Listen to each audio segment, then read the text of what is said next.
Hi friends, welcome to government jobs portal. So మనం general studies 4000 bits part 34కి మనం రావడం జరిగిందండి. క్లియర్గా చూసుకోండి, ఆల్రెడీ మనం జీకే 500 బిట్స్, జోగ్రఫీ 750 బిట్స్ చూడడం జరిగింది అండ్ హిస్టరీలో 400 బిట్స్ ఆల్రెడీ మనం చూసాం. సో రిమైనింగ్ 400 బిట్స్ మనం చూడడం జరుగుతుంది. తర్వాత polity, economy, chemistry, physics, biology కూడా మనం చూడడం జరుగుతుంది అనమాట. సో తప్పకుండా ఇంతవరకు మా ఛానల్కి సబ్స్క్రైబ్ చేసుకోకపోయింటే కంపల్సరీగా సబ్స్క్రైబ్ చేసుకొని పక్కనున్న బెల్ ఐకాన్ క్లిక్ చేయండి. అలాగే జీజేపీ తెలుగు అనే మా ఆండ్రాయిడ్ యాప్లో arithmetic, reasoning, modern history and AP history paid classes అవైలబుల్గా ఉన్నాయన్నమాట. ఇవి both English medium and Telugu medium స్టూడెంట్స్కి అర్థమయ్యే విధంగా ఉంటాయి. క్లియర్ చూసుకుని అరిథమెటిక్లో ఒక 2700 క్వశ్చన్స్ చెప్తాం, రీజనింగ్లో ఒక 4500 క్వశ్చన్స్ చెప్తాం, మోడర్న్ హిస్టరీ ఒక 38 అవర్స్ క్లాస్ ఉంటుంది అండ్ ఏపీ హిస్టరీ ఒక 120 అవర్స్ క్లాస్ అనేది ఉంటుందన్నమాట. ఓకే, సో ఇంట్రెస్ట్ ఉన్న వాళ్ళు ఈ రోజే ఎన్రోల్ చేసుకోవచ్చు. ప్రతి కాంపిటేటివ్ ఎగ్జామ్కి కూడా హెల్ప్ అయ్యే విధంగా ఈ క్లాసెస్ని డిజైన్ చేయడం జరిగింది. రైట్, సో ఓకే, ఇప్పుడు మనం బిట్స్లోకి వెళ్ళిపోతాం. 401 question, friends. Saint Thomas is said to have come to India to propagate Christianity during the reign of. అంటే ఇక్కడ ప్రశ్న ఏం అడుగుతున్నాడంటే, మనకి సెయింట్ థామస్ అనే ఒక క్రైస్తవ మతాన్ని ప్రచారం చేయడానికి ప్రచారకర్త ఇతను, క్రిస్టియానిటీ ప్రచారకర్త సెయింట్ థామస్ భారతదేశానికి ఎవరి పాలనలో వచ్చారని చెప్తారు ఇతన్ని అన్నట్టు అడుగుతున్నాడు. మనం ఏమనుకున్నామండి, మౌర్యుల తర్వాత భారతదేశం లోపలికి విదేశీయులు రావడం జరిగింది. అయితే వాళ్ళు వచ్చిన వాళ్ళ ఆర్డర్ కూడా చూసాం మనం, జిఎస్పికే కోడ్ అది గుర్తుపెట్టుకోవాలి అనుకున్నాం. జీ అంటే ఫస్ట్ వచ్చిన వాళ్ళు ఎవరు అంటే ఇండో గ్రీక్స్ అన్నమాట. అంటే వీరు గ్రీక్ ప్రాంతం నుంచి వచ్చి ఇండియాలో సెటిల్ అయ్యారు కాబట్టి వీళ్ళని మనం ఇండో గ్రీక్స్గా పిలవడం జరుగుతుంది. నెక్స్ట్ వచ్చిన వాళ్ళు సాకాస్, సాకాస్ ప్లేస్లో తర్వాత వచ్చిన వాళ్ళు పార్థియన్స్, ఆ పార్థియన్స్ తర్వాత వచ్చిన వాళ్ళు కుషాన్స్. ఇప్పుడు మనము ఈ పార్థియన్స్ గురించి మాట్లాడదాం. ఈ పార్థియన్స్ కాలంలో వచ్చారనమాట మనకి ఈ సెయింట్ థామస్ అనే ప్రచారకర్త ఈ పార్థియన్స్ కాలంలో వచ్చారు. ఇంకా చెప్పాలంటే పార్థియన్స్లో ఏ రాజు కాలంలో వచ్చారు అంటే, పార్థియన్స్లో గొప్ప రాజు అయిన ఒక రాజు ఉంటాడండి, అతని పేరు గోండోఫెర్నేస్ అనమాట. సో ఈ గోండోఫెర్నేస్ అనే పార్థియన్ రాజు పరిపాలిస్తున్న సమయంలో ప్రఖ్యాతిగాంచిన ప్రచారకర్త సెయింట్ థామస్ భారతదేశానికి రావడం జరిగింది. Next question, who was the founder of cushion dynasty అండి. మనం జిఎస్పీకేలో కే అంటే నెక్స్ట్ ఎవరు, కుషాన్స్ అనమాట. ఈ కుషాన్ వంశ స్థాపకుడు ఎవరు అని అడుగుతున్నాడు. ఇక్కడ గుర్తుపెట్టుకోండి, కుజలకాడ పైసిస్ అనమాట. సో కుజలకాడ పైసిస్ నేమ్ కొంచెం డిఫరెంట్ ఉంటుందండి, గుర్తుపెట్టుకోండి. కుజలకాడ పైసిస్ ఇతను కుషాన్ వంశం యొక్క స్థాపకుడు. నెక్స్ట్, అయితే ఈ కుషాన్ వంశ స్థాపకుడైన కుజలకాడ పైసిస్ అనే అతను ఏ మతాన్ని స్వీకరించాడు? ఇది వెరీ ఇంపార్టెంట్ అండి, ఎందుకంటే వీళ్ళు కుషాన్లు అంటే మన భారతదేశానికి చెందినవారు కాదు, బయట నుంచి వచ్చిన విదేశీయులు. అయితే ఈ విదేశీయులు భారతదేశానికి వచ్చి వాళ్ళ రాజ్యాన్ని ఏర్పరచుకొని వాళ్ళు బౌద్ధ మతం, అంటే ఇతను పర్టికులర్గా ఈ రాజు బౌద్ధ మతంని స్వీకరించడం జరిగిందండి. సో ఏ మతాన్ని స్వీకరించడం అంటే బుద్ధిజం. సో బౌద్ధ మతాన్ని స్వీకరించిన కుషాన్ రాజు ఎవరు అనగా కుజలకాడ పైసిస్ అని పెట్టాలి. ఇతను కుషాన వంశ రాజస్థాపకుడు. Next, which religion did Vima Kadphises embrace? మనము కుషాన్ వంశ రాజ్యస్థాపకుడు పేరు కుజలకాడ పైసిస్ అనుకున్నాము. అతని యొక్క కొడుకు వీమాకాడ పైసిస్ అండి. ఇతను ఏ మతాన్ని స్వీకరించాడు? అతను బౌద్ధ మతాన్ని స్వీకరించాడు వీళ్ళ తండ్రి గారు. అయితే ఇతను శైవ మతాన్ని స్వీకరించాడు. సో శైవ మతాన్ని స్వీకరించాడు వీమాకాడ పైసిస్. నేమ్స్ గుర్తుపెట్టుకోండి, Kujula Kadphises, Vima Kadphises. Kujula Kadphises Buddhism, Vima Kadphises Shaivism. Kujula Kadphises founder of the Kushan dynasty. అయితే ఈ కుషాన్ డైనాసిటీలో ఫౌండర్ రాజ్యస్థాపకుడు చూసాము. అయితే మొత్తం కుషాన్ యొక్క రాజవంశంలో గొప్ప రాజు ఎవరు అని ఇక్కడ ప్రశ్న అడుగుతున్నాడు. కుషాన్ వంశం మొత్తంలో గొప్ప రాజు ఎవరంటే కనిష్కుడు అండి. కనిష్కుడు కుషాన రాజవంశానికి చెందినవాడు అనమాట. మొత్తం కుషాన వంశంలోనే గొప్ప రాజు కనిష్కుడు. నెక్స్ట్, కాశ్మీర్ సమీపంలో కనిష్కుడు ఏ నగరాన్ని నిర్మించారు అని ఇక్కడ ప్రశ్న అడగడం జరుగుతుంది. కనిష్కుడు కాశ్మీర్ దగ్గరలో ఒక నగరాన్ని నిర్మిస్తాడండి. మరి ఎవరైతే ఒక నగరాన్ని నిర్మిస్తారో జనరల్గా ఆ నగరానికి ఏం పేరు పెడతారండి? వాళ్ళ పేరులో ఉండే భాగంతో అసోసియేట్ అయినవే పెడతారు కదా. సో కనిష్కుడి నగరాన్ని నిర్మించాడు కాబట్టి ఆబ్వియస్లీ పేరు ఏం పెడతారు దానికి? కనిష్కపురం అనే పేరు పెట్టాడనమాట. సో కనిష్కపురం ఇది ఎక్కడుందంటే కాశ్మీర్ దగ్గరలో ఉంది. కాబట్టి కాశ్మీర్ సమీపంలో కనిష్కుడు ఏ నగరాన్ని నిర్మించాడు అంటే కనిష్కపురాన్ని నిర్మించాడు. Next question, Bagh painting of Gupta empire was found in which of the following Indian states? Gupta సామ్రాజ్యం యొక్క బాగ్ పెయింటింగ్ అండి, ఇంపార్టెంట్, బాగ్ పెయింటింగ్ అంటాము. కింద వాటిల్లో ఎక్కడ కనుగొని ఉంది? ఇది యాక్చువల్గా మనకి ఇప్పుడు ఇండియాలో చూసుకుంటే మధ్యప్రదేశ్ అనే ఒక రాష్ట్రం ఉంటుంది కదండి. ఆ మధ్యప్రదేశ్లో మనకి బాగ్ అనే ఒక పట్టణం ఉంటుందండి. ఆ బాగ్ పట్టణంలో కొన్ని గుహలు ఉంటాయి అన్నమాట. ఇక్కడ మీరు చూసినట్లయితే కొన్ని గుహలు కనబడుతున్నాయి కదా, ఈ గుహలనే బాగ్ పట్టణంలో ఉంటున్నాయి కాబట్టి ఆ గుహలు వాటిని బాగ్ కేవ్స్ అంటాము, బాగ్ గుహలు. ఈ బాగ్ గుహలలో మనకి పెయింటింగ్స్ కనబడుతున్నాయి చూడండి. ఇవి గుప్తులు కాలంలో గీసినటువంటి పెయింటింగ్స్ అనమాట. అందుకనే ఈ పెయింటింగ్స్ని మనము బాగ్ పెయింటింగ్స్ అంటాము. సో ఈ బాగ్ పెయింటింగ్స్ గుప్తుల కాలానికి చెందినవి. ఇవి ఏ రాష్ట్రంలో ఉన్నాయి అంటే బాగపట్నంలో. బాగపట్నం ఎక్కడుంది అంటే మధ్యప్రదేశ్లో ఉన్నది. So Bagh painting in Madhya Pradesh చాలా ఫేమస్ అండి. ఇది ఒక టూరిస్ట్ స్పాట్ కూడా మధ్యప్రదేశ్కి సంబంధించింది. Next, in the Gupta period Varahamihira wrote the famous book Brihat Samhita. It was a treatise on. గుప్తుల కాలంలో వరహమిహిరుడు ప్రసిద్ధ పుస్తకం బృహత్ సంహిత రాశారు. ఇది దేనికి చెందిన గ్రంథము అంటే ఏ ఫీల్డ్కి చెందిన గ్రంథము అని అడుగుతున్నాడు.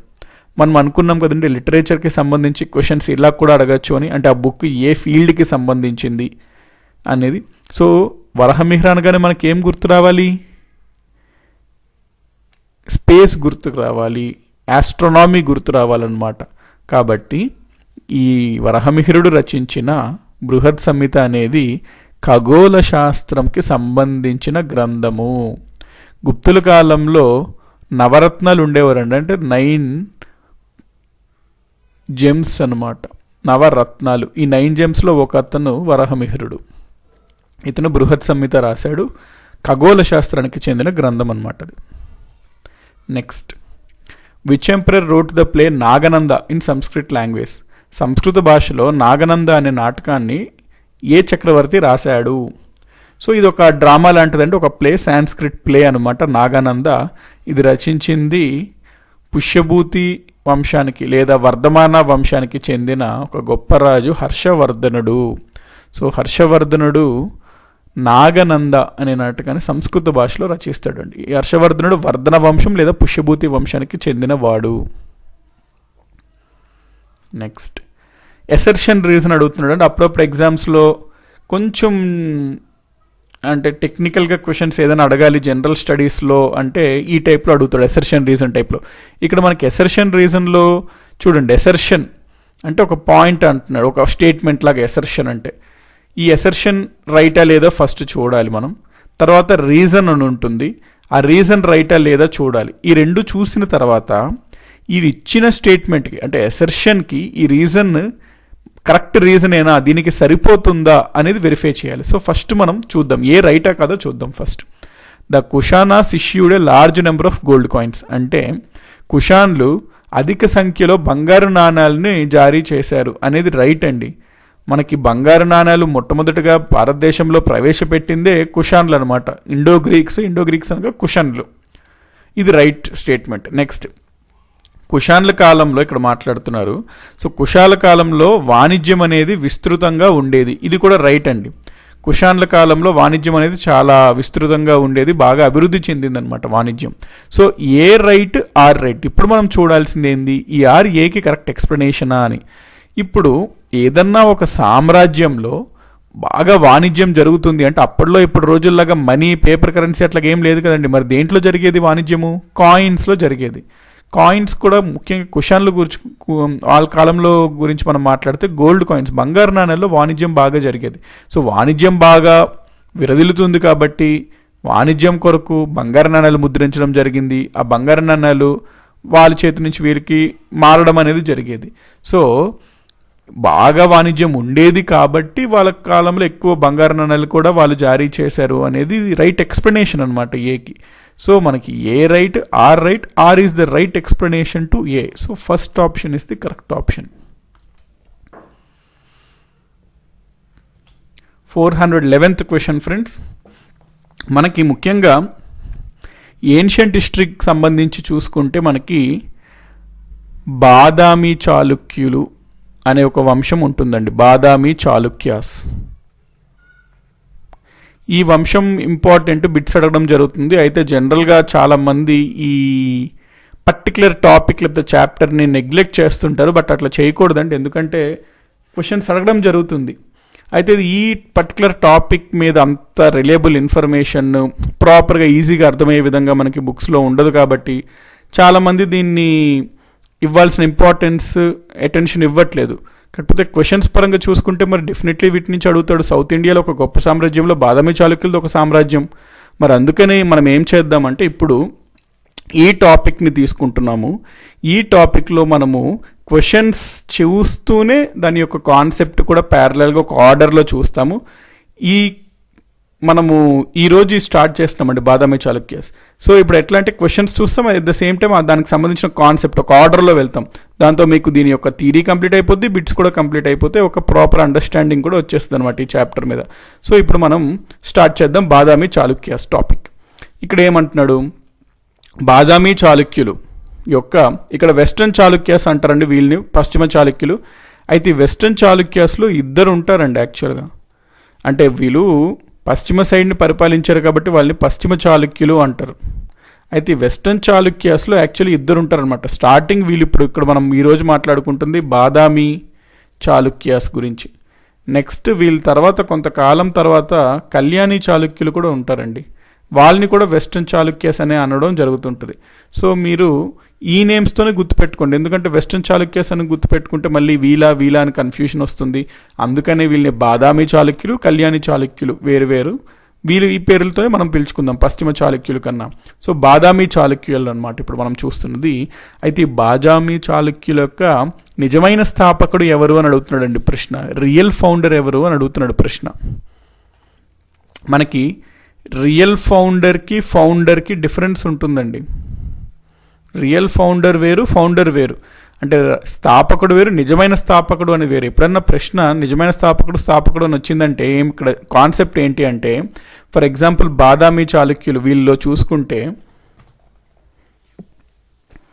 ఈ వంశం అంటే బాదామి చాళుక్యుల వంశం యొక్క మూల పురుషుడు జయసింహ అని ఉంటాడండి. జయసింహ అనమాట మూల పురుషుడు ఈ బాదామి చాళుక్యులు. అయితే ఈ జయసింహ అనే అతను ఆ వంశం ఏర్పాటు చేసి స్థాపించాడు, కానీ ఇంకా ఒక స్వతంత్ర బాదామి చాళుక్య సామ్రాజ్యాన్ని ఇతను ఏర్పరచలేదన్నమాట ఇంకా. కాకపోతే ఇతను ఈ వంశాన్ని ఏర్పరిచాడు. ఇతను యాక్చువల్గా ఏంటంటే అండి, మనకి ఈ ప్రాంతం ఇక్కడ కర్ణాటక ప్రాంతం ఉంది కదండి, ఆ ప్రాంతంలో వీరికన్నా ముందు మనం చూసినట్లయితే జనరల్గా ఈ బాదామి చాళుక్యులు దాదాపుగా ఒక 540 to 700 ఈ టైం పరిపాలిస్తారండి. వీళ్ళకన్నా ముందు అనగా 345 to అరౌండ్ 525 ఈ టైం పీరియడ్లో ఈ ప్రాంతంలో కాదంబాస్ అని ఉండేవారు, కాదంబులు. సో ఈ కాదంబాస్ అని ఈ ప్రాంతంలో ఉండేవారండి వీళ్ళకన్నా ముందు. ఈ కాదంబస్ కింద మొదట్లో ఈ బాదామి చాళుక్యూస్ ఒక సామంతులుగా ఉండేవారు అనమాట మొదట్లో ఈ జయసింహ టైంలో.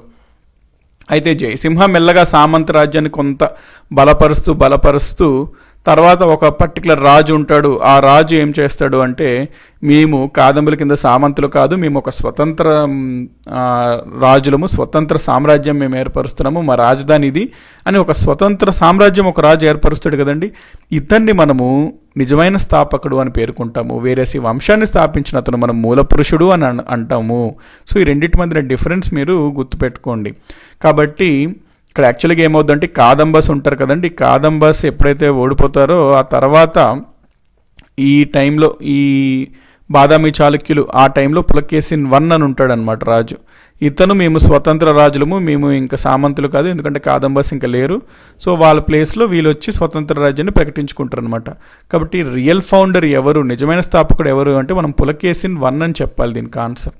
Pulakeshin 1 was the real founder of Badami Chalukyas. చూసారు కంటే చాళుక్య డైనాసిటీ, బాదామి చాళుక్యుల యొక్క ఏరియా ఏమో ప్రస్తుతం కర్ణాటక రీజన్, ఆ రీజన్ అని గుర్తుపెట్టుకోండి. Next, what was the capital of western Chalukyas or Badami Chalukyas? Badami చాళుక్యుల యొక్క రాజధాని ఏమిటి అని అడుగుతున్నాడండి. గుర్తుపెట్టుకోండి, వీళ్ళకి బాదామి అనే పేరు ఎందుకు వచ్చింది అంటే వాళ్ళ రాజధాని బాదామి అనమాట. ఆ బాదామి అనే రాజధాని పేరు నుంచి వీళ్ళకి బాదామి చాళుక్యులు అని వచ్చింది. ఇక్కడ మీకు డాట్ ఉంది కదండి, ఇదే అనమాట బాదామి వాళ్ళ యొక్క రాజధాని ఇది. అందుకని వాళ్ళ రాజధాని ఏది అంటే బాదామి చాళుక్యస్ యొక్క రాజధాని బాదామి. నెక్స్ట్, బాదామి చాళుక్యస్ యొక్క గోత్రం ఏమిటి? ప్రశ్నలు అడుగుతున్నాడండి ఇవన్నీ. సో అందుకని ఇవన్నీ మీకు ఇవ్వడం జరుగుతుందన్నమాట. బాదామి చాళుక్యుల యొక్క గోత్రం ఏంటి అంటే మానవ్య గోత్ర. దీన్నే కొన్ని బుక్స్లో మానవ్యస గోత్రం అంటామండి. మానవ్యస గోత్రం అన్న మానవ్య గోత్రం అన్న ఒకటే. ఇది బాదామి చాళుక్యుల గోత్రం ఏది అంటే మానవ్యస గోత్రము ఆర్ మానవ్య గోత్రము. Next, what was the title of Pulakeshin 1? Okay, ఇప్పుడు మనము బాదామి చాళుక్యుల రాజుల గురించి చూసుకుంటే నిజమైన స్థాపకుడు ఎవరు అనుకున్నామండి? పులకేసిన్ 1 అని అనుకున్నాము. ఇప్పుడు మనం పులకేసిన్ 1 గురించి మాట్లాడదాము. పులకేసిన్ 1 యొక్క బిరుదు ఏమిటి అని ప్రశ్న అడుగుతున్నాడండి. పులకేసిన్ 1 యొక్క బిరుదు ఏమిటంటే రణ విక్రమ. సో పులకేసిన్ బిరుదు రణ విక్రమ అని. ఈ బిరుదు ఇతనికి ఎందుకు వచ్చిందో నేను చెప్తాను, ఇక్కడ చూడండి. ఇప్పుడు మనం దీని అండర్లైన్ ఉన్న స్టోరీ అనేది చూద్దాం.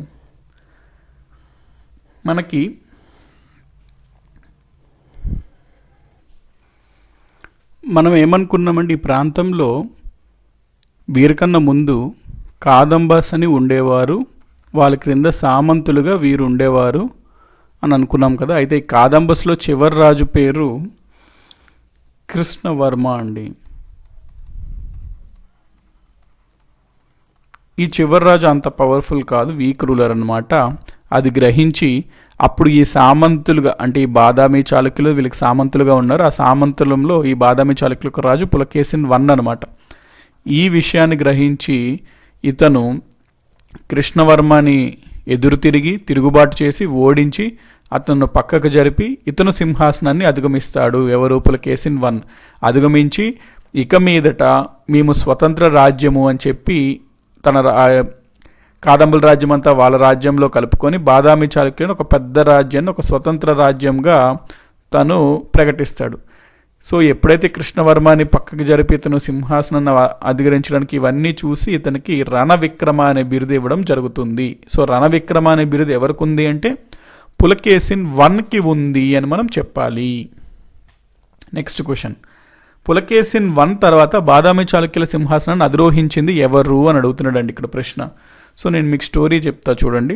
మనం ఏమనుకున్నాము, పులకేసిన్ 1 స్వతంత్ర రాజ్యాన్ని ఏర్పాటు చేశాడు. ఈ పులకేసిన్ 1కి ఇద్దరు కొడుకులు ఉంటారండి. ఒక కొడుకు పేరు కీర్తివర్మ, ఇంకొక కొడుకు పేరు మంగళేశ.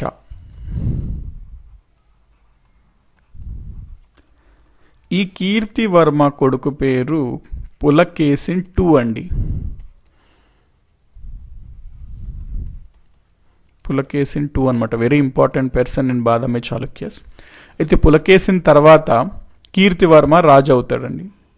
కీర్తివర్మ రాజు అయిన తర్వాత కొన్నాళ్ళు ఇతను పాలిస్తాడు. ఇతను పాలించిన తర్వాత నెక్స్ట్ ఇతనికి రావాలి యాక్చువల్గా అయితే, కానీ ఆ సమయానికి పులకేసిన్ 2 ఇంకా చిన్నవాడు అవ్వడం వలన ఈ పులకేసిన్ 2 యొక్క తండ్రి అయిన కీర్తివర్మ తమ్ముడు ఉంటాడండి, అంటే వీళ్ళ యొక్క చిన్నానమాట బాబాయ్ అయిన మంగళేశుడు ఒక 14 సంవత్సరాలు ఇతను 596 to 610 డేట్లో అవసరం లేదండి, జస్ట్ మీకు అండర్స్టాండింగ్ కోసం చెప్తున్నాను. 596 to 610 AD. ఈ 14 సంవత్సరాలు మంగళేశుడు రాజుగా వ్యవహరిస్తాడు. తర్వాత పులకేశిన్ II కొంచెం పెద్దవాడు అవుతాడు బాగానే. అప్పుడు మంగళేశుడి దగ్గరికి వెళ్ళి రాజ్యం ఇవ్వమని అడిగినప్పుడు మంగళేశుడు నిరాకరిస్తాడనమాట. దాంతో కోపం వచ్చి పులకేశిన్ II మంగళేశుని పైన తిరుగుబాటు చేసి మంగళేశుడిని పక్కకు రప్పించి పులకేశిన్ II సింహాసనం పైకి అధిగమిస్తాడు. సో పులకేశిన్ II ఇప్పుడు king అవుతాడనమాట.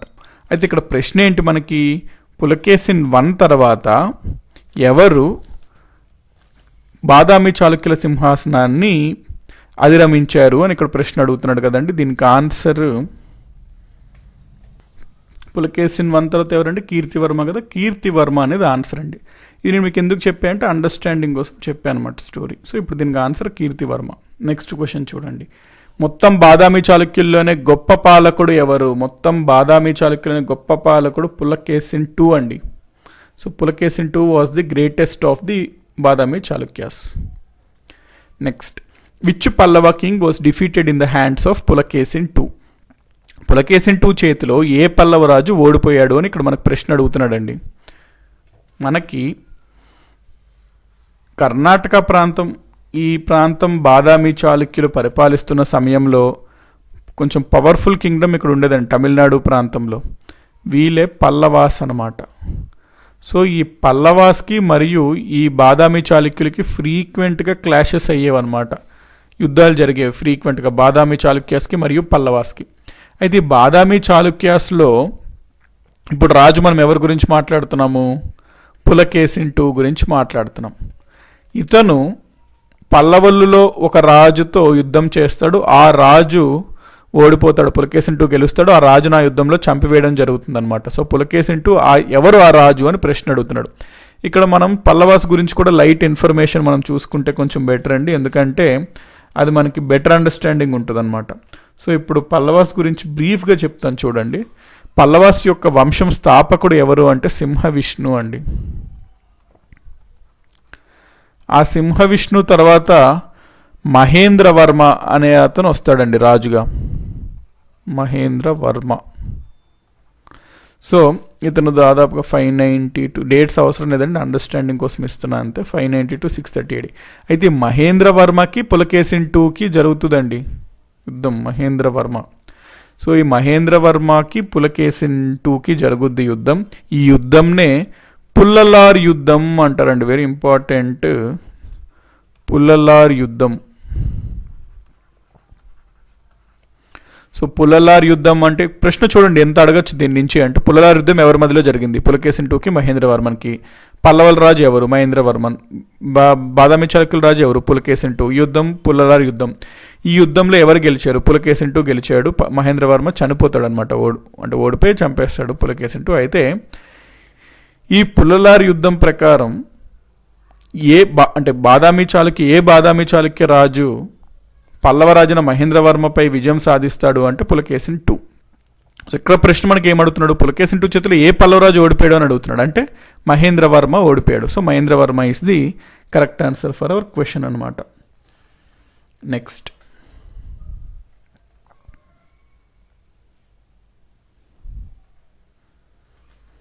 Who composed Aihole inscription? ఇక్కడ మీరు చూస్తున్నారు కదండి, ఐహోల్ అనేది ఒక ప్రాంతం అండి. ఇక్కడ మీరు చూసినట్లయితే ఇదంతా రాష్ట్రకూటులు పరిపాలించిన ఏరియా. ఇక్కడ ఐహోల్ ఉంది కదండి, ఐహోల్లో మనకు ఒక గుడి ఉంటుంది, ఆ గుడిలో దొరికింది శాసనం, దీన్నే మనం ఐహోల్ శాసనం అంటాము. అయితే ఈ ఐహోల్ శాసనం ఎవరు ఇచ్చారు అని అడుగుతున్నాడు ఇక్కడ ప్రశ్న. Who composed Aihole inscription? Aihole శాసనాన్ని ఎవరు రాశారు అన్నట్టు ప్రశ్న అడుగుతున్నాడు. ఇక్కడ చూడండి, మనకి పులకేశిన్ II గురించి మాట్లాడుతున్నాం కదా. ఈ పులకేశిన్ II యొక్క ఆస్థానంలో ఒక కవి ఉంటాడండి, ఆస్థాన కవి. అతని పేరు రవి కీర్తి. సో పులకేశిన్ II యొక్క ఆస్థానిక కవి అయిన రవికీర్తి అనే అతను పులకేశిన్ IIని పొగుడుతూ ఐహోల్లో ఒక శాసనాన్ని రాశాడు. ఈ శాసనాన్ని మనము ఐహోల్ శాసనం అని అంటాము. సో ఎవరు రాశారు అంటే ఆన్సర్ ఏంటండి, రవికీర్తి. ఇతను ఎవరండి? పులకేశిన్ II యొక్క ఆస్థాన కవి. ఈ శాసనంలో ఏం రాయబడింది? పులకేశిన్ II యొక్క గొప్పతనం గురించి రాయబడింది అనమాట. Next question, which Badami Chalukya king took the title పరమేశ్వర?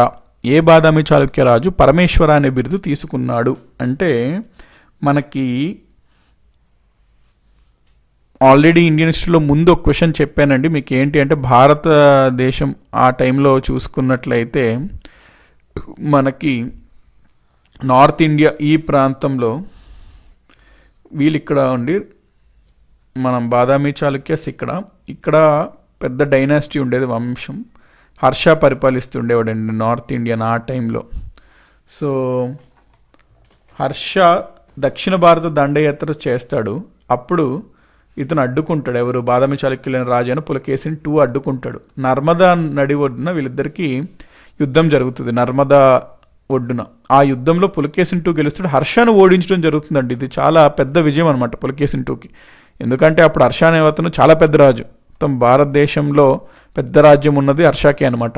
అతను దక్షిణ భారతదేశం కూడా ఆక్రమిద్దాము అనే ఉద్దేశంతో తన దక్షిణ భారత దండయాత్ర మొదలుపెట్టినప్పుడు నర్మదా నడి ఒడ్డున హర్షవర్ధనుడికి మరియు పులకేసిన్ IIకి యుద్ధం జరుగుతుంది. ఆ యుద్ధంలో హర్షవర్ధనుడిని ఓడిస్తాడు పులకేసిన్ II. అది చాలా గొప్ప విజయం అనమాట పులకేసిన్ IIకి.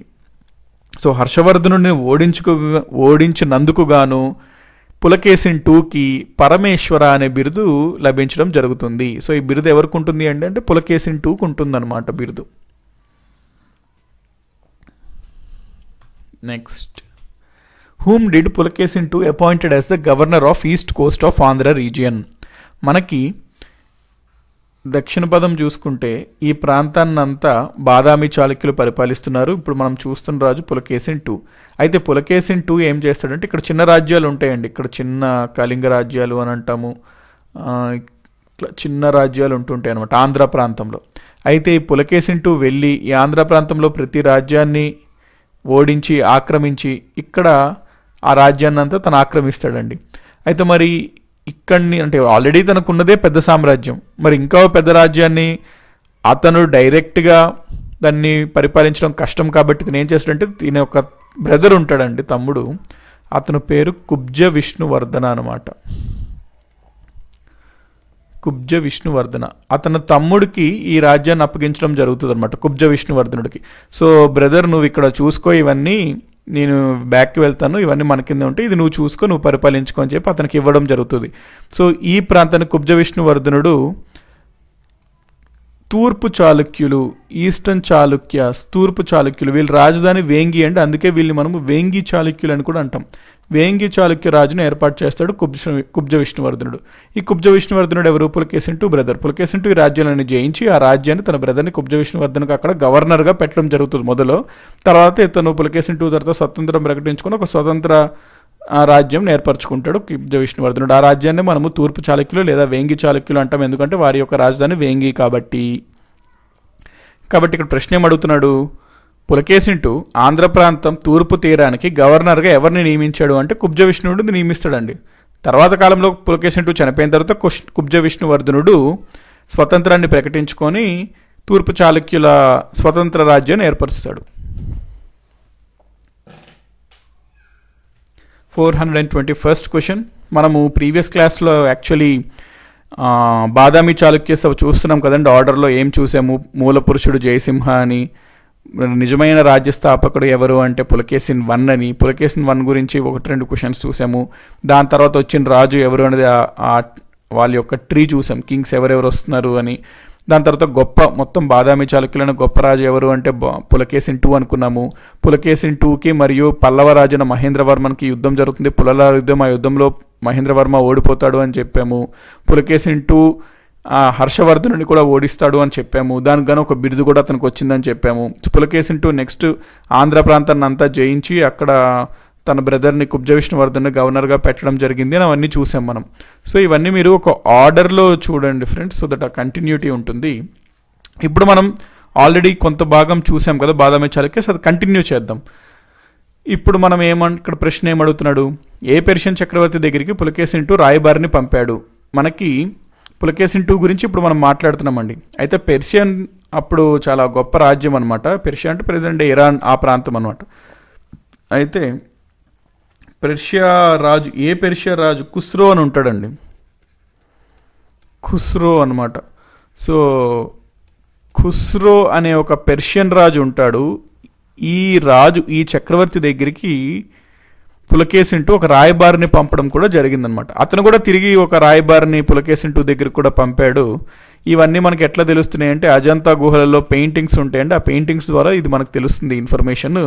సో మనకి ఎగ్జామ్ పాయింట్ ఆఫ్ వ్యూలో ఏంటి ఇంపార్టెంట్ అంటే బాదామి చాళుక్య రాజు పెర్షియన్ రాజు అయిన ఖుస్రో దగ్గరికి రాయబారిని పంపాడు అని అడగచ్చు. అప్పుడు మీరు పులమావి 2 అని పెట్టాలి ఆన్సర్, పులకేశిన్ 2 అని పెట్టాలి ఆన్సర్. లేదా బాదామి చాళుక్యుల రాజు అయిన పులకేశిన్ 2 పెర్షియా రాజు దగ్గరికి రాయబారిని పంపడం జరిగింది, అప్పుడు ఖుస్రో అని చెప్పాలి మీరు ఆన్సర్. ఇక్కడ అడిగిన ప్రశ్న అదే అనమాట, పెర్షియన్ చక్రవర్తి అని. సో ఖుస్రో అనేది answer. Next question, who wrote the book Si Yuki? మనకి ఈ బాదామి చాళుక్యుల్ని పులకేశిన్ 2 పరిపాలిస్తున్నప్పుడు ఈ నార్త్ ఇండియా ముఖ్యంగా ఎవరు ఉండేవారండి? హర్ష ఉండేవాడు. ఈ టైంలో మనకి చైనా నుంచి ఒక యాత్రికుడు వస్తాడండి. అతని పేరు చాలా ఇంపార్టెంట్ అనమాట, హ్యూయన్ శాంగ్ అనే ఒక బౌద్ధ మత యాత్రికుడు అనమాట. ఇతను భారతదేశానికి రావడం జరుగుతుంది. సో ఇతను వచ్చి హర్షకాలంలో హర్ష దగ్గర కొంతకాలం ఉంటాడు, తర్వాత ఆంధ్ర ప్రాంతం దగ్గర కూడా కొంతకాలం ఉంటాడు, అమరావతి దగ్గర. దాని తర్వాత కంచికి వెళ్ళడం జరుగుతుంది. సో ఇతను దాదాపుగా మోర్ దాన్ 2 years ఉంటాడండి ఇండియాలో, ఉండి బ్యాక్ వెళ్ళిపోవడం జరుగుతుంది. అయితే ఇక్కడ ఉన్నవన్నీ తను చూసినవి అన్నీ, తను గ్రహించినవన్నీ ఒక బుక్లో రాశాడు, ఒక గ్రంథం రూపంగా. మనము ఈయన రచనలు చాలా యూస్ఫుల్ అండి, మన ఇండియా హిస్టోరియన్స్కి చాలా యూస్ఫుల్ అనమాట ఈయన రచన. ఇతను రాసిన బుక్ ఏంటి అంటే సి యూకి. సో సి యూకి అనే గ్రంథం ఎవరు రచించారు అంటే హ్యూయన్ శాంగ్. ఇతను ఎవరి కాలంలో వచ్చాడు అంటే హర్షకాలంలో వచ్చాడు. హర్షకాలం అనగానే మరి ఇతను కూడా సమకాలికుడు అండి కదండి, పులకేశిన్ 2 టైంలోనే వచ్చాడు అన్నట్టు.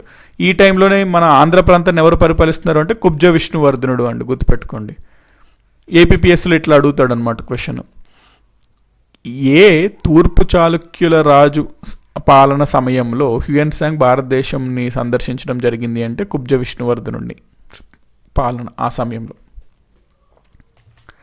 Next, which Pallava king defeated and killed Pulakeshin 2? ఇప్పుడు పల్లవ రాజుల్లో మనం ఏమనుకున్నామండి, పల్లవాస్ గురించి మనము. పల్లవ వంశం యొక్క స్థాపకుడు ఎవరు? సింహ విష్ణు. ఈ సింహ విష్ణు తర్వాత వచ్చిన రాజు ఎవరు? మహేంద్ర వర్మ. ఈ మహేంద్ర వర్మకి పులకేశిన్ 2కి యుద్ధం జరుగుతుంది. ఆ యుద్ధంలో పుల్లల యుద్ధం అంటాం. ఆ యుద్ధంలో మహేంద్ర వర్మ ఓడిపోతాడు, చనిపోతాడు అని కూడా చూసాం కదండి.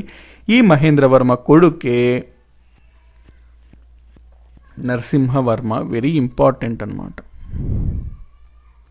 వెరీ పవర్ఫుల్ కూడా. సో బాదామి యుద్ధము అంటాము, బ్యాటిల్ ఆఫ్ బాదామి. ఈ బాదామి యుద్ధంలో, బ్యాటిల్ ఆఫ్ బాదామిలో పులకేశిన్ 2కి మరియు నరసింహవర్మకి యుద్ధం జరుగుతుంది. ఈ యుద్ధంలో నరసింహవర్మ గెలుస్తాడు, పులకేశిన్ 2 ఓడిపోతాడు. ఈ యుద్ధంలో నరసింహవర్మ పులకేశిన్ 2ని చంపడం అనేది జరుగుతుంది. సో పులకేశిన్ 2 ఓడిపోయి చనిపోతాడు అనమాట ఈ యుద్ధంలో, బాదామి యుద్ధంలో. కాబట్టి పల్లవరాజు పులకేశిన్ 2ని చంపాడు అంటే Narasimhavarma is the correct answer. So ఇక్కడ ప్రశ్న ఏమడుగుతున్నాడు, పల్లవరాజు పులకేశిన్ 2ని ఓడించి చంపాడు అంటే Narasimhavarma is the correct answer. Next, which ruler has the title of Vatapikonda? Vatapikonda, మనము వీళ్ళని బాదామి చాళుక్యులు అంటున్నాం కదండి. అయితే బాదామి చాళుక్యులు, బాదామికే వాతాపి అనే పేరు కూడా ఉంటుందండి. బాదామి అన్న వాతాపి అన్న ఒకటే అనమాట. బాదామికే మరొక పేరు వాతాపి. అప్పట్లో వాతాపి అని పిలిచేవారు, ఇప్పుడు మనం బాదామి అని పిలుస్తున్నాం అదే ప్రాంతాన్ని. సో బాదామి చాళుక్యులన్నా వాతాపి చాళుక్యులన్నా ఒకటే. అయితే ఈ వాతాపి కొండ అనే బిరుదు ఎవరికి ఉంది అంటే మనకి ఈ వాతాపి రాజుల్లో, బాదామి రాజుల్లో ఎవరికో ఉందేమో అని చెప్పి అనిపిస్తుంది, కానీ అది కరెక్ట్ కాదు. యాక్చువల్గా ఈ వాతాపి కొండ అనే బిరుదు ఎవరికి ఉందంటే, మనం ఏం చూసాం ఇందాక, పల్లవరాజున నరసింహవర్మ పులకేశిన్ 2ని చంపేసి, ఓడించి చంపేసి బాదామిని ఆక్రమిస్తాడు అని చదివాం కదండి. అందుకని అది ఆక్రమించినందుకు ఇతనికి నరసింహవర్మకి ఈ బిరుదు ఇవ్వడం జరిగింది. ఏంటి ఆ బిరుదు? వాతాపి కొండ. సో వాతాపి కొండ అనే బిరుదు ఎవరికి ఉంది అంటే నరసింహవర్మకి ఉంది. నరసింహవర్మ అండి ఆన్సర్.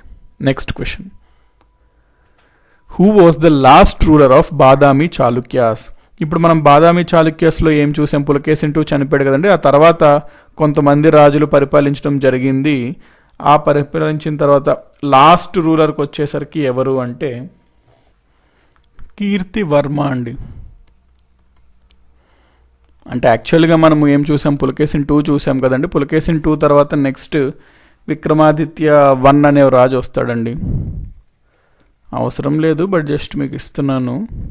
విక్రమాదిత్య I తర్వాత నెక్స్ట్ వచ్చిన రాజు పేరు వినయాదిత్య అండి. వినయాదిత్య తర్వాత వచ్చిన రాజు పేరు విక్రమాదిత్య II అండి. విక్రమాదిత్య II తర్వాత వచ్చిన రాజు కీర్తివర్మ అండి. ఈ కీర్తివర్మ ఉన్నారు కదండి, ఇక్కడ ఈ సమయంలో ఏమవుతుందంటే బాదామి చాళుక్యులు పరిపాలిస్తున్న రాజు కీర్తివర్మ, వీళ్ళ యొక్క సామంతులుగా ఒక రాజ్యం ఉండేది, రాష్ట్రకూట రాజ్యము. వీళ్ళు సామంతులుగా ఉండేవారు. ఎవరు సామంతులుగా? బాదామి చాళుక్యులు సామంతులుగా. బాదామి చాళుక్యులుగా ఉన్న రాష్ట్రకూట దీని యొక్క పాలకుడు దంటిదుర్గ అనే అతను ఉండేవాడండి. సో బాదామి చాళుక్యుల యొక్క రాజు కీర్తివర్మ, వీరి యొక్క సామంతులైన రాష్ట్రకూట యొక్క రాజు దంటిదుర్గ అనమాట. ఈ కీర్తివర్మ అంత పవర్ఫుల్ కాదండి, వీక్ అండి. ఎప్పుడన్నా ఒక వీక్ రాజు ఉంటే సామంతుల్లో పవర్ఫుల్ ఉన్నవారు తిరుగుబాటు చేసి ఎదిరించి వీళ్ళని పక్కకు జరిపి సింహాసనాన్ని అధిగమించడానికి ట్రై చేస్తుంటారు. అట్లాగే కీర్తివర్మ వీక్ అవ్వడం వల్ల దంటిదుర్గ కీర్తివర్మ పైన ఎదిరించి తిరుగుబాటు చేసి యుద్ధం చేసి అతన్ని ఓడించి బాదామి చాళుక్యుల రాజ్యాన్ని అంతా తనలో కలుపుకొని తను రాష్ట్రకూట వంశాన్ని ఏర్పాటు చేస్తాడనమాట, ఒక స్వతంత్ర రాజ్యంగా. సో రాష్ట్రకూట రాజ్యం వస్తుంది మనకి. కాదంబుల తర్వాత బాదామి చాళుక్యస్ వచ్చింది. బాదామి చాళుక్యస్ తర్వాత వాళ్ళ ప్లేస్లో వాళ్ళని పక్కకు జరిపి రాష్ట్రకూటులు వస్తారనమాట. ఇది ఆర్డర్. సో లాస్ట్ పాలకుడు ఎవరు అని అడుగుతున్నారండి ఇక్కడ, కీర్తివర్మ. సో కీర్తివర్మను ఓడించింది ఎవరు అంటే దంటిదుర్గ. సో రాష్ట్రకూటులు ఎవరి స్థానంలో వచ్చారు అంటే బాదామి చాళుక్యుల స్థానంలో వచ్చారు. బాదామి చాళుక్యులను పక్కకు జరిపి రాజస్థాపన చేసిన రాజవంశం ఏది అంటే రాష్ట్రకూట. చేసిన రాజు ఎవరు అంటే దంటిదుర్గుడు. రాష్ట్రకూట వంశం యొక్క స్థాపకుడు ఎవరు అంటే దంటిదుర్గుడు.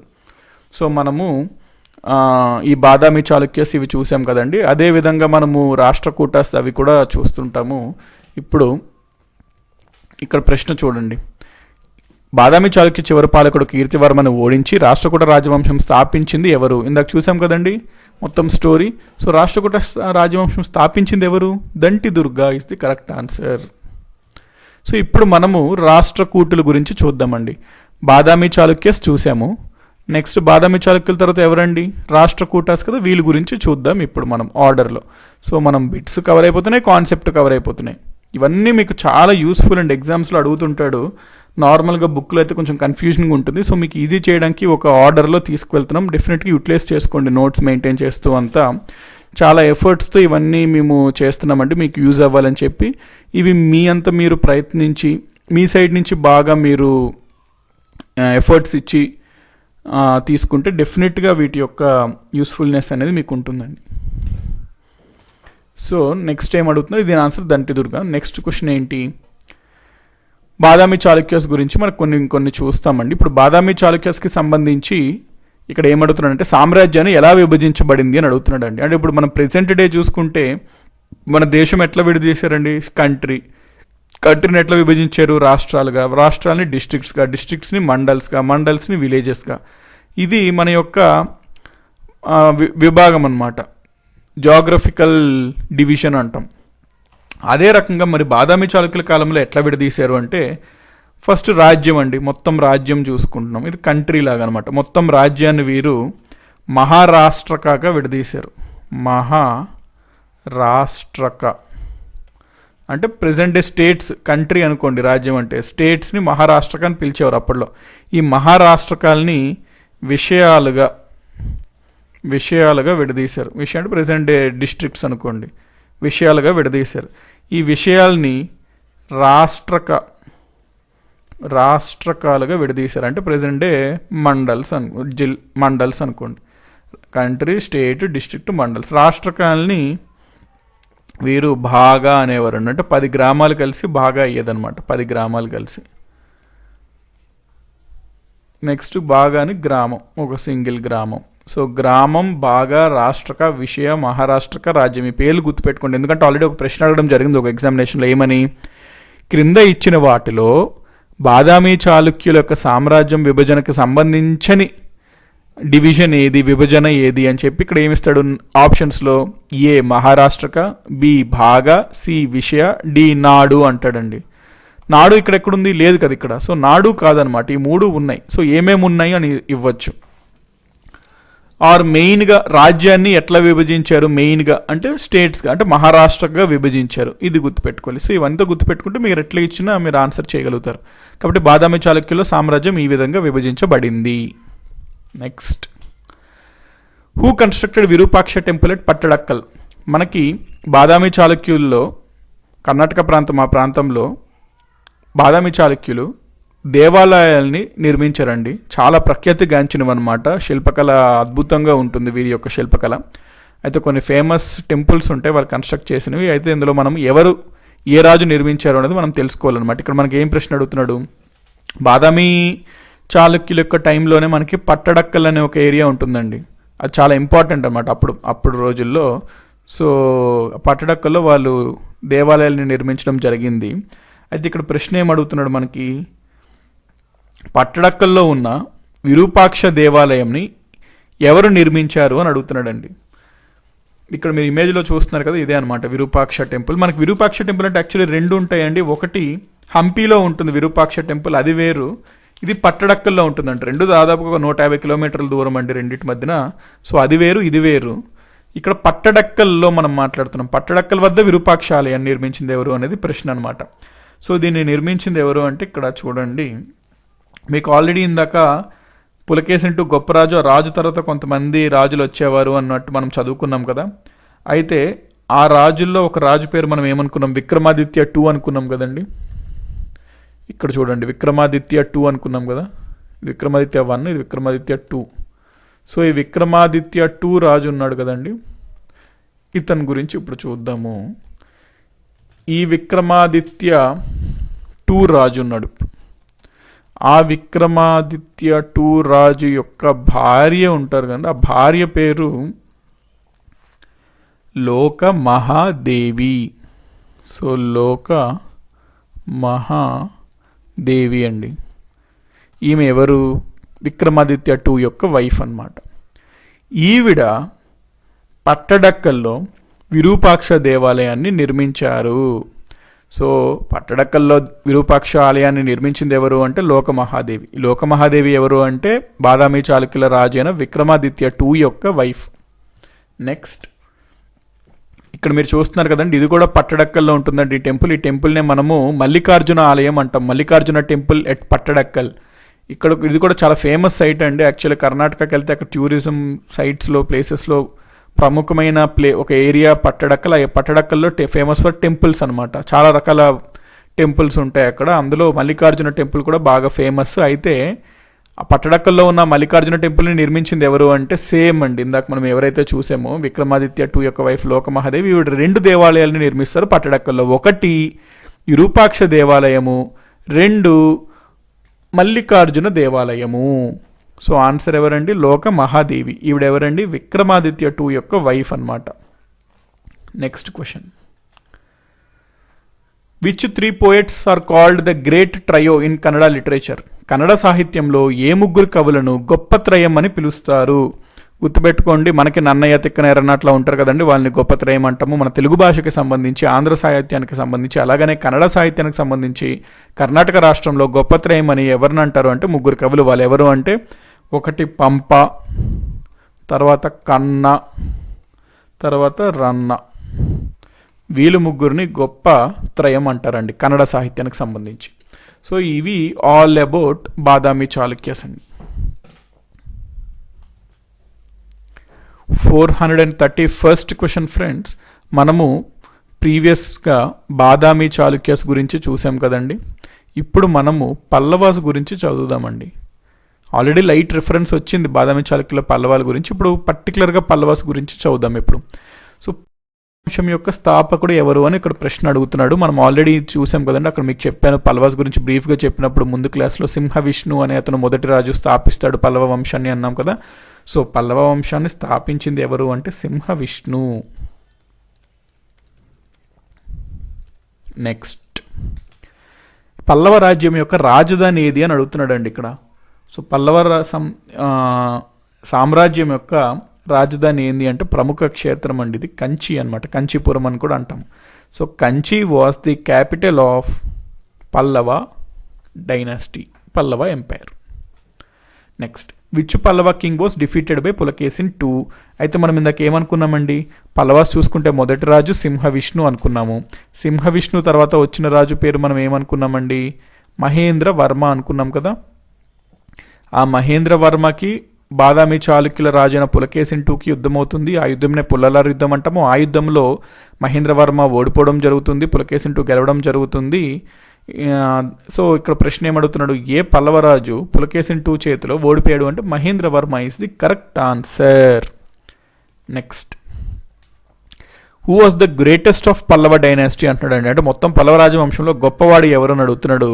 ఆబ్వియస్లీ మనం ఇందాక ఏం చదివామండి బిఫోర్ క్లాస్లో, మొత్తము బాదామి చాళుక్యులను గొప్ప రాజు ఎవరు అంటే పులకేసిన్ 2 అన్నాము. అయితే పులకేసిన్ 2కి మరియు పల్లవరాజు అయిన నరసింహవర్మ 1కి యుద్ధం జరుగుతుంది అనుకున్నాం కదా, నరసింహవర్మ 1.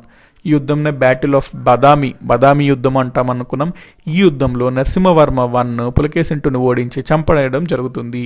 కాబట్టి మరి ఎంత గొప్ప, ఆల్రెడీ చాలా గొప్ప మరి ఓడించి చంపడం జరిగిందంటే తను కూడా గొప్పడు కదండి. కాబట్టి మొత్తం పల్లవ రాజవంశంలో అతి గొప్ప పాలకుడు ఎవరు అంటే నరసింహవర్మ 1 అని మనం చెప్పాలి. నెక్స్ట్ క్వశ్చన్, ఈ నరసింహవర్మ 1కి బిరుదు ఏమిటి అని ప్రశ్న అడుగుతున్నాడండి. ఇక్కడ మీరు చూసినట్లయితే మనం ఆల్రెడీ దీనికి సంబంధించిన క్వశ్చన్ చూసాం. ఏమని చదివాము, నరసింహవర్మన్ 1 అనే అతను బ్యాటిల్ ఆఫ్ బదామిలో పులకేసిన్ 2ని ఓడించి చంపాడు, దాంతో అతనికి వాతాపి కొండ అనే బిరుదు వచ్చింది అని చదివాము కదండి. అది ఆల్రెడీ అప్పుడు. దీంట్లో భాగంగానే అతనికి ఇంకో బిరుదు కూడా వస్తుందండి నరసింహవర్మ 1కి.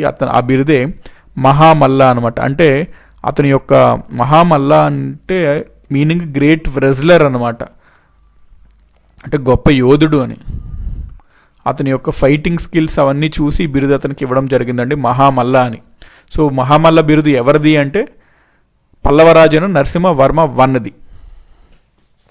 Next, what was the name of the city founded by Narasimhavarma 1. Narasimhavarma 1 స్థాపించిన నగరం పేరు ఏమిటి అని ఇక్కడ అడుగుతున్నాడు. మనకి పల్లవ రాజ్యంలో రాజు నరసింహవర్మన్ ఉంటాడు, అతని యొక్క బిరుదు మహామల్ల అని చూసాం కదండి. అయితే అతను ఒక నగరాన్ని నిర్మిస్తాడు, ఆ నగరానికి తన బిరుదు ఉంది కానీ మహామల్ల, ఆ పేరు పెడతాడనమాట. సో మహామల్లపురం. కాబట్టి నరసింహవరం స్థాపించిన నగరం పేరు ఏమిటి అంటే మహామల్లపురం. ఈ పేరు ఎట్లా వచ్చింది అంటే అతని బిరుదు మీద వచ్చింది. అతని బిరుదు ఏంటి అంటే మహామల్ల. ఆ మహామల్లపురంకి ఇప్పుడు ప్రెసెంట్ ఏమని పిలుస్తున్నామండి, మహాబలిపురం అంటున్నాం. సో మహామల్లపురం అన్న మహాబలిపురం అన్న ఒకటే. మామల్లపురం అని కూడా అంటారండి దీన్ని, మామల్లపురం కూడా అంటారు, మహామల్లపురం మహాబలిపురం ఒకటే. సో ఇది ఎవరు నిర్మించారు అంటే ఆ సిటీని నరసింహవర్మ 1, పల్లవరాజు నరసింహవర్మ 1. నెక్స్ట్, ఏ పల్లవరాజు చాలా ప్రఖ్యాతిగాంచిన 7 pagoda temple and sure temple, ఇది సీషోర్ దగ్గర ఉంటుంది కాబట్టి ఈ టెంపుల్ని మనము షోర్ టెంపుల్ అంటాము. ఇక్కడ మీరు చూసినట్లయితే ఈ టెంపుల్ ఏమో 7 పగోడాస్ టెంపుల్ అండి. సో 7 పగోడాస్ టెంపుల్, షోర్ టెంపుల్, ఇవి మహాబలిపురంలో చాలా అంటే చాలా ఫేమస్ టెంపుల్స్ అండి. ఇవి ఈ ప్రఖ్యాతిగాంచిన దేవాలయాలను నిర్మించింది ఎవరు అని ఇక్కడ మనకి ప్రశ్న అడుగుతున్నాడు. సో ఇది మీరు గుర్తుపెట్టుకోండి, మనకి సింహవిష్ణు, తర్వాత మహేంద్రవర్మ, తర్వాత నరసింహవర్మ 1 కదండి. ఆ నరసింహవర్మ 1 తర్వాత నరసింహవర్మ 2 వస్తాడండి. సో నరసింహవర్మ 2 ఈ 2 దేవాలయాల్ని మహాబలిపురంలో నిర్మించడం జరిగింది. సో దీన్ని ఎవరు నిర్మించారు ఈ టెంపుల్స్ని అంటే Narasimhavarma 2 is the correct answer. Next, ఇక్కడ మనకి కంచి ఉంది కదండి, వీళ్ళ రాజధాని కంచీపురము. ఈ కంచీపురంలో కైలాసనాథ్ ఆలయం ఉంటుంది. ఈ కైలాసనాథ్ ఆలయాన్ని ఎవరు నిర్మించారు అంటున్నాడు. మనం మహాబలిపురంలో 2 దేవాలయాలు చూసాము, షోర్ టెంపుల్ ఒకటి, 7 పగోడా టెంపుల్ ఒకటి. ఆ 2 టెంపుల్ని కట్టించింది నరసింహవర్మన్ 2. అదేవిధంగా నరసింహవర్మన్ 2నే కంచిలో, వాళ్ళ రాజధాని అయిన కంచిలో ఒక కైలాసనాథ్ దేవాలయాన్ని నిర్మిస్తాడండి. సో కైలాసనాథ్ దేవాలయాన్ని కంచిలో నిర్మించిన పల్లవరాజు ఎవరు అంటే Narasimhavarma 2.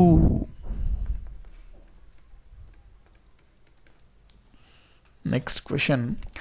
Which Pallava king constructed the famous Vaikunta Perumal temple at Kanchi? కంచిలో ప్రసిద్ధగాంచిన వైకుంఠ పెరుమాళ్ ఆలయాన్ని నిర్మించిన పల్లవరాజు ఎవరు అంటున్నాడండి. మనం ఇందాక ఏం చదివాము, ఫస్ట్ సింహవిష్ణు, దాని తర్వాత మహేంద్రవర్మ, ఇతను ఓడిపోవడం చనిపోవడం జరుగుతుంది పులకేశిన్ 2 చేతిలో. నెక్స్ట్ నరసింహవర్మన్ 1, ఇతను పులకేశిన్ 2 చంపడం జరుగుతుంది. ఇతను నరసింహవర్మ 2, ఇతను కంచిలో కైలాసనాథ్ దేవాలయాన్ని మరియు మహాబలిపురంలో షోర్ టెంపుల్ని, సెవెన్ పగోడస్ టెంపుల్ని నిర్మించడం చూసాము. నరసింహవర్మన్ 2 తర్వాత వచ్చిన రాజు పేరు నందివర్మ అండి. నందివర్మ, కొన్ని బుక్స్లో నందివర్మన్ అని ఉంటుంది, ఏదన్నా ఒకటే. సో ఈ నందివర్మన్ అనే వ్యక్తి వైకుంఠ పెరుమాళ్ టెంపుల్ కంచిలో కన్స్ట్రక్ట్ చేస్తాడండి. సో కంచిలో ప్రసిద్ధిగాంచిన వైకుంఠ పెరుమాళ్ ఆలయాన్ని నిర్మించిన పల్లవరాజు ఎవరు అంటే Nandivarman is the correct answer. Next, which Pallava city became popular as the Dakshina Kashi or Varanasi of the south. మనకి భారతదేశంలో, ఉత్తర భారతదేశంలో కాశీ ఉంటుంది కదండి, వారణాసి అని కూడా అంటాము. ఈ వారణాసి అనేది అప్పట్లో ప్రఖ్యాతిగాంచిన సంస్కృతానికి సంబంధించి ప్రఖ్యాతిగాంచిన ఒక విద్యా కేంద్రం అనమాట. అక్కడ సంస్కృతాన్ని నేర్చుకోవడంలోనూ చాలా గట్టికలు అక్కడ నిర్మించడం జరిగింది. అదేవిధంగా సౌత్ ఇండియాలో చూసుకుంటే ఇక్కడ పల్లవుల రాజ్యం యొక్క రాజధాని కంచి ఉంది కదండి. ఈ కంచిలో కూడా ఎన్నో ఘటికలు నిర్మించడం జరిగింది పల్లవులు సంస్కృతానికి మరియు విద్య నేర్చుకునేటకు చాలా ప్రాధాన్యం ఇచ్చారు. ఈ పల్లవుల సమయంలో కంచి అనే పట్టణము ప్రఖ్యాతిగాంచిన సంస్కృతాన్ని నేర్చుకునే కేంద్రంగా అయ్యిందనమాట. అందుకనే కంచిని అప్పట్లో దక్షిణ కాశీ లేదా దక్షిణాది వారణాసిగా అప్పట్లో పిలవడం జరిగేది కంచిని. సో ఏ పట్టణాన్ని దక్షిణ కాశీ ఆర్ దక్షిణ వారణాసిగా ప్రాచుర్యం పొందింది అంటే కంచీపురం, కంచి. ఎవరి రాజధాని? పల్లవుల రాజధాని. ఎందుకు ఇట్లా పిలవడం జరిగింది? ఇది అప్పట్లో పల్లవులు విద్యా వ్యాప్తికి మరియు విద్య యొక్క సంస్కృతాన్ని నేర్చుకునేటకు ఎంతో ప్రాముఖ్యత ఇచ్చారు. కంచిలో ఎన్నో ఘటికలు కూడా వారు నిర్మించారండి. ఆ ఘటికల్లో నేర్చుకోవడం అంటే ఇప్పుడు లెర్నింగ్ స్కూల్స్ లాగా అనమాట. లెర్నింగ్ అనేది బాగా జరిగేది. 441st క్వశ్చన్ ఫ్రెండ్స్, మనము పల్లవాస్ గురించి చూస్తున్నాము. పల్లవాస్లో సింహవిష్ణు చూసాం, మహేంద్రవర్మ, నరసింహ 1, నరసింహవర్మ 2, దాని తర్వాత నందివర్మ అని చూసాము. వాళ్ళు ఏమేమి టెంపుల్స్ కన్స్ట్రక్ట్ చేశారు అని చూసాము. ఇప్పుడు మనము ఇక్కడ ప్రశ్న చూడండి, ఏ పల్లవరాజు మత్త వితాస ప్రహాసన రాశాడు అని అడుగుతున్నాడు. మత్త వితాస ప్రహాసన ఇది ఎవరు రచించారు? ఇది ఒక గ్రంథం అండి. ఇది రచించిన పల్లవరాజు మనం అనుకున్నాం కదా, మహేంద్రవర్మ 1, సింహవిష్ణు తర్వాత వచ్చిన రాజు మహేంద్రవర్మ అని. ఆ మహేంద్రవర్మ పులకేశిన్ 2లో ఓడిపోయి చనిపోవడం జరుగుతుంది. ఈ మహేంద్రవర్మ 1 ఇతను మత్త వితాస ప్రహాసన అనే గ్రంథాన్ని రచించారండి. Next, which poet wrote Kiratarjuniyam. మనకి కిరాతార్జునీయం అనే ఒక గ్రంథం ఉంటుంది. ఇది రచించింది భారవి. సో భారవి రచించాడు కిరాతార్జునీయం, గుర్తుపెట్టుకోండి. విక్రమార్జున విజయం అనే ఒక గ్రంథం ఉంటుంది, అది రచించింది పంపకవి అండి, అది వేరు. పంపకవి రచించింది వేరు, విక్రమార్జున విజయం అది. ఇది కిరాటార్జునీయం, ఇది రచించింది భారవి. నెక్స్ట్ ఇక్కడ చూడండి, ప్రశ్న ఏమడుగుతున్నాడు అంటే, మనకి మహాబలిపురం ఉంటుంది కదా నగరం, ఆ నగరంలో 2 శిల్పాలు ఉంటాయండి. అవి చాలా ఫేమస్ అనమాట. అంటే అప్పట్లో పల్లవుల యొక్క శిల్పకళ ప్రతిబింబించేది, దానికి గుర్తుకుగా ఉంటాయి అన్నమాట. ఈ 2 చాలా అద్భుతంగా ఉంటాయి శిల్పకళలు. ఈ శిల్పాలు ఏంటి అంటే, ఒకటి గంగ భూమిపైకి రావడాన్ని ఒక శిల్పంలో చెక్కబడి ఉంటుంది, అంటే ఆ ఎపిసోడ్. నెక్స్ట్ శివుడు యొక్క తపస్సును వర్ణించేది ఒకటి ఉంటుందండి, ఒక శిల్పం. సో ఈ 2 మహాబలిపురంలో ఉంటాయి.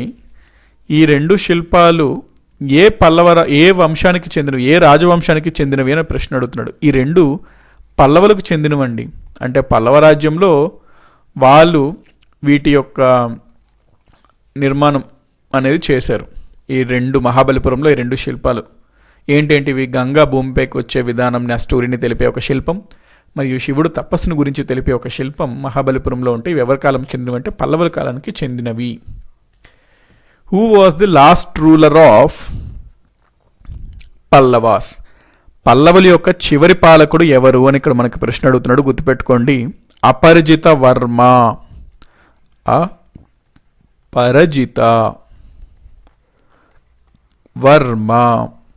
Was the last ruler of Pallavas అనమాట. Next, Kannauj triangle was a struggle among which dynasties. మనము బాదామి చాళుక్యులు చూసామండి. తర్వాత వీళ్ళ తర్వాత రాష్ట్రకూటాస్ గురించి చూడడం జరిగింది. పల్లవాస్ గురించి చూసాము. సో ఈ ముగ్గురిది చూసాము కదండి. రాష్ట్రకూటాస్ చూసాము, బాదామి చాళుక్యులు చూసాము, పల్లవాస్ చూసాము. ఇప్పుడు వీళ్ళు ముగ్గురు అయిపోయింది. నెక్స్ట్ మనకి కొత్త టాపిక్ ఇది వెళ్తున్నామండి. ఆ కొత్త టాపిక్ ఏంటి అంటే మనకి 3 వంశాల గురించి చూస్తాం ఇక్కడ. ఎవరిదంటే అంటే ఇందులో భాగంగా ఇప్పుడు మనకి బాదామి చాళుక్యులు చూసాము, పల్లవులు చూసాము కదా. ఇప్పుడు మనము ముగ్గురు చూస్తాం. ఒకటి రాష్ట్రకూటాస్,